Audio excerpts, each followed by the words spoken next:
Misalkan kayak gue, itu biasa buat Zoom di kantor, terus kemudian butuh webcam yang lebih powerful dan bisa meng-capture suara juga, sebenarnya ini bisa.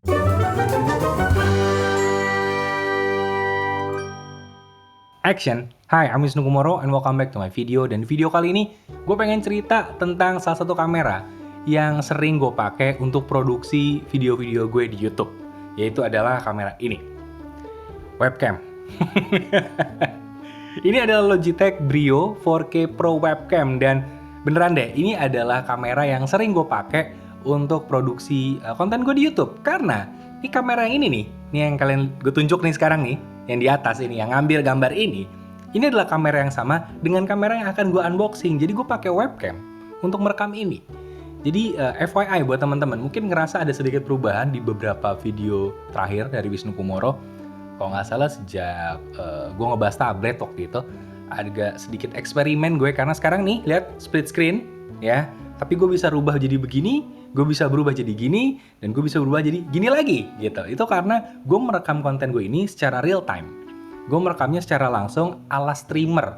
Jadi gue pakai OBS ngerekamnya, gue colokin semua ke komputer.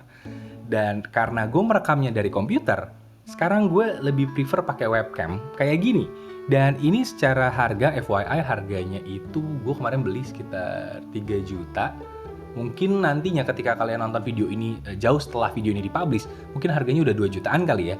Tapi terakhir gue beli ini masih harga 3 juta, 3,1, 3,2 setahu gue. Atau mungkin ada yang jual lebih mahal dari itu, gue nggak tahu juga. Tapi di toko tempat gue beli harganya segitu. Gue beli di e-commerce dan ini adalah barang yang baru, jadi baru gue unboxing. Lalu kenapa gue kalau udah punya terus gue beli lagi? Karena untuk kebutuhan konten gue pengen melakukan sebuah eksperimen dengan menggunakan lebih banyak ini, webcam gitu. Dan satu keenakan ketika menggunakan setup yang seperti ini, memang sedikit berbeda dengan setup gue yang sebelum-sebelumnya. Dengan setup seperti ini gue nggak butuh ngecharge banyak baterai. Karena ini webcam, tinggal dicolok ke komputer, selesai. Meskipun ada beberapa hal yang agak menjadi kendala, nanti akan gue ceritain kepada kalian. Tapi sebelum itu mari kita unboxing dulu produknya. Ya jadi nih unboxing sekaligus review sebenarnya, karena gue juga udah pakai. Jadi ini kotaknya dulu lupa gue, main mau dibuka aja. Jadi ini kalau dilihat dari kotaknya, ini kotaknya itu terbuat dari semacam kardus gitu. Ini ada segel-segelnya di samping dan di bawah. Kemudian ini ada penjelasan-penjelasannya dalam berbagai bahasa. Ini ada hardware warranty-nya 3 tahun. Kemudian ini dalam bahasa-bahasa lain. Di sini juga ada website yang bisa dikunjungi untuk support dan download aplikasinya. Kemudian juga ya ini penjelasan-penjelasan teknikalnya lah, bisa dibilang seperti itu. Ya, Logitech. Oke. Dan sekarang mari kita buka ya. By the way, kalau kalian punya webcam gitu, pasti kalian notice webcam zaman dulu hanya bisa meng-capture gambar aja. Tapi kalau webcam yang sekarang itu ternyata bisa meng-capture suara juga, termasuk si Logitech Brio ini. Jadi untuk orang-orang yang pakai webcam untuk di laptop gitu ya, misalkan kayak bokap gue itu biasa buat Zoom di kantor, terus kemudian butuh webcam yang lebih powerful dan bisa meng-capture suara juga, sebenarnya ini bisa gitu. Ini dibuka unitnya seperti ini ya. Ini kita tiriskan terlebih dahulu ya. Kita lihat lagi dalamnya. Ini ada kayak penyangganya gitu, jadi harus dibuka sedikit, agak keras ya, keras. Kok keras ya? Oke. Nah ini kosong, kita singkirin. Dan di dalamnya ini ada beberapa hal. Pertama adalah ini petunjuk penggunaan, mulai dari peletakan dan lain-lainnya nih, bisa dilihat di sini. Jadi bentuknya kan memang agak unik ya, seperti ini ya. Cuman ini bisa dilepas sebenarnya, nanti tinggal dicolok aja ke komputer, bisa ditaruh di atas layar atau dijepit gitu di atas layar ya, atau ini bisa dilepas, dipasang ke tripod. Ini yang gue lakukan untuk kamera gue yang di atas ini ya. Kemudian ini juga bisa dipasang secara terbalik kayak gini untuk ya mekanisme yang lain yang kalian pengen lah gitu. Dan ini ada kartu-kartu petunjuk penggunaan lainnya. Oke. Kemudian ini ada kabel. Ini kabel USB Type A ke USB Type C. Dan ini kabel 3.0 ya. FYI buat teman-teman, kalau mau pakai webcam ini, saran gue pakai kabel yang memang bawaannya aja. Kalau kalian pakai kabel lain, pastikan kabelnya itu support juga, karena gue pernah ngejajal, ini gue ganti kabelnya. Gue pakai yang 2.0 gitu, USB 2.0. Lebih lambat pertama, transfer datanya, jadi webcamnya kayak nge-lag gitu. Dan juga untuk beberapa kabel tertentu, webcamnya jadi nggak support. Jadi saran gue pakai kabel bawaan aja, atau kalau misalkan ini ternyata ini kurang panjang, cari yang speknya sama tapi lebih panjang. Misalkan kayak gue alternatif selain kabel bawaan, gue pakai USB-C to C, salah satu merek powerbank yang ngeluarin kabel juga. Nah, gue pakai itu ternyata bisa gitu. Ya, ini ada kabelnya dan ini ada pouch buat nyimpen. Cuma gue lupa pouch gue yang dulu di mana. Ini pouchnya cukup gede ya. Pouchnya cukup gede dan bagus ya. Tuh lihat ya. Kalau gue ngeluarin objek warna hitam, tiba-tiba white balance-nya langsung meningkat supaya detailnya dapat ya. Tapi kalau gue giniin tuh, warnanya agak berubah kan? Tuh. Tuh. Ya ini webcam banget kan? Ya. Tapi kan bagus kalau buat ngasih tahu informasi kan, detailnya jadi kelihatan gitu.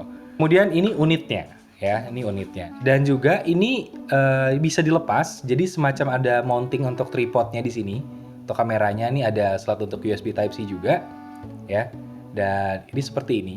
Nanti ini kalau ini dilepas sebenarnya bentuknya nanti jadi seperti ini. Ini bisa untuk diri juga sih sebenarnya, bisa begini. Tuh. Jadi tadi kameranya bisa dipasang di sini, terus jadi diri gitu. Itu juga bisa sih sebenarnya, didiriin gini. Cuma nggak tahu kenapa gue nggak prefer begini, karena ini nggak stabil ya, goyang-goyang pasti kalau di meja, karena ininya kecil banget. Dan kalau untuk dijepit di layar monitor, ditaruh di atasnya dijepit gini, gitu. Jadi pemasangannya seperti itu caranya. Oke, dan di sini kalian bisa lihat ada beberapa kayak kamera gitu, yang jujur ya, gue nggak tahu ini sensor-sensor apa. Gue tidak terlalu peduli, tapi ini bisa wide camera sebenarnya. Jadi kalau kalian pengen streaming dengan secara lebih wide, itu bisa. Tapi ada sebuah hambatan. Khususnya buat orang-orang yang pakai macOS dengan prosesor M1 kayak gue, karena gue merekam ini di Mac Mini yang pakai prosesor M1, jadi gue nggak bisa mencontohkan kepada kalian. Kenapa nggak bisa? Karena di sini, nih gue lagi buka websitenya si Logitech, ya di supportlogi.com, support.logi.com, cari aja namanya aplikasi Logitech Capture. Di sini hanya untuk Intel aja prosesornya, nih on Intel, tuh, ya. On Intel, karena memang di forumnya sendiri, nih on Intel gitu.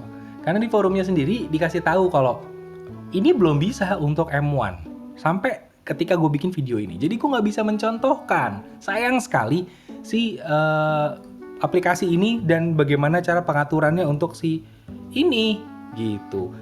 Gue agak menyayangkan sekali sebenarnya. Sayang banget. Tapi gue juga pernah pakai ini untuk streaming game gue karena gue pakai iMac di rumah untuk streaming game. Jadi kalau kalian nonton di channel gue yang satu lagi di Play with Anything, itu di situ gue sering main game dan gue pakai webcam. Webcamnya tuh pakai ini.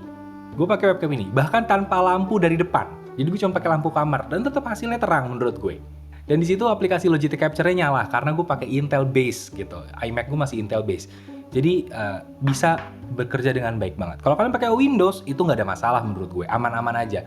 Cuma ini akan problem untuk kalian yang pakai MacBook Air atau MacBook Pro atau Mac Mini yang pakai prosesor M1 gitu. Secara tampilan juga nggak norak. Kali aja kalian suka dengan sebuah desain produk baru beli gitu ya, kayak gue. Kalau desainnya bagus baru gue beli.